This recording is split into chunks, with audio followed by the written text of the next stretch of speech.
Starting after the Paradise Fire of 2018, many with a memory started noticing things that didn't seem normal.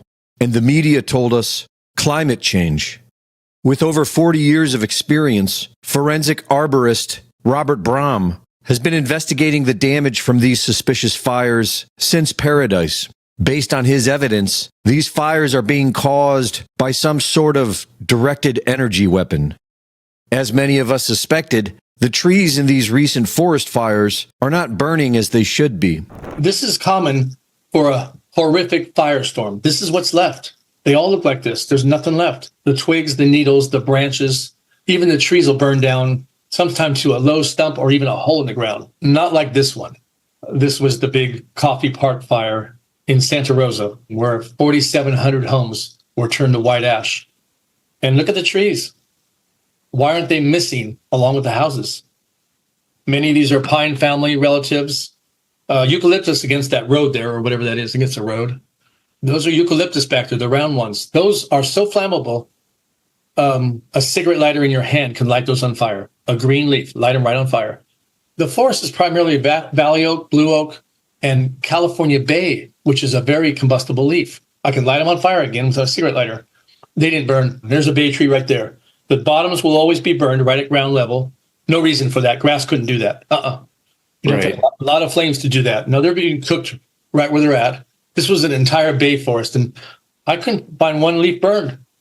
And somehow the leaves turned black. You notice the bottoms of these little suckers here, they're black. Almost every tree here is a bay. They didn't burn, but the ground did. It's only a grass fire here. You can tell this was just grass, and it might have even been kept up. I don't see one burned tree. There's ponderosa pine, black oak, white oak. Well, there's a deodar cedar to the left there a little bit. That's pine family from the Himalayas. And a digger pine on the left, the big multi-branched one. Nothing wanted to burn that day, just the house. Ponderosa pine forest. Little short ones and everything, where the flames are in the needles. They refuse to ignite. Here's your eucalyptus. It's down in the flames, refuse to burn. Upper foothill or lower pine belt here. Very flammable areas. And no, they're not burning. And look in the background. Chunks of metal everywhere.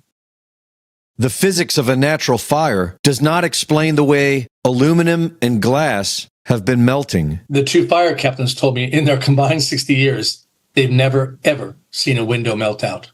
Incidentally, every fire I've been to, all these 120 trips, not one window has been intact. Every single one has melted out. No exceptions. There's your aluminum. What's melting it this far away? What's keeping it flowing? These things will flow 20 or 30 feet from a car when there's nothing on the ground to keep them melting. That's a high temperature, but they keep flowing right across the dirt. The fires are breaking out in the metallic materials. Here's a fence line. They all look like this. Burn at the nails, burn at the ground.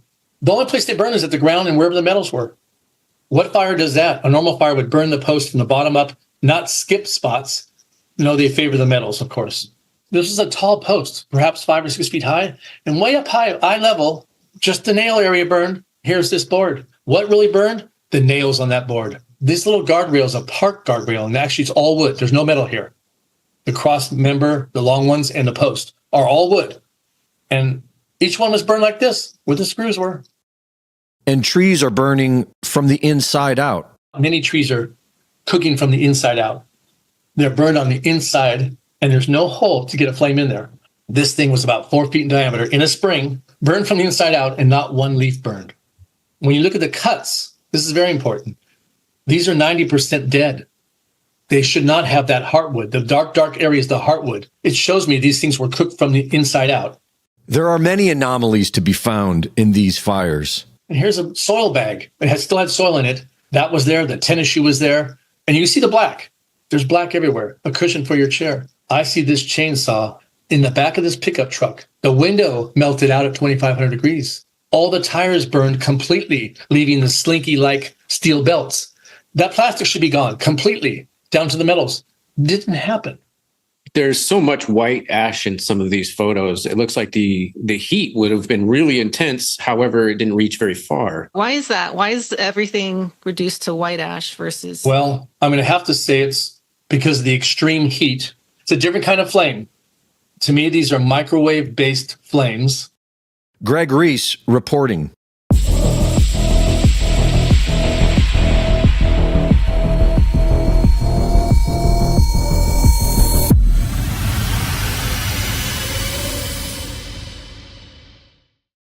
The Reese Report is now fully funded by my Substack subscribers.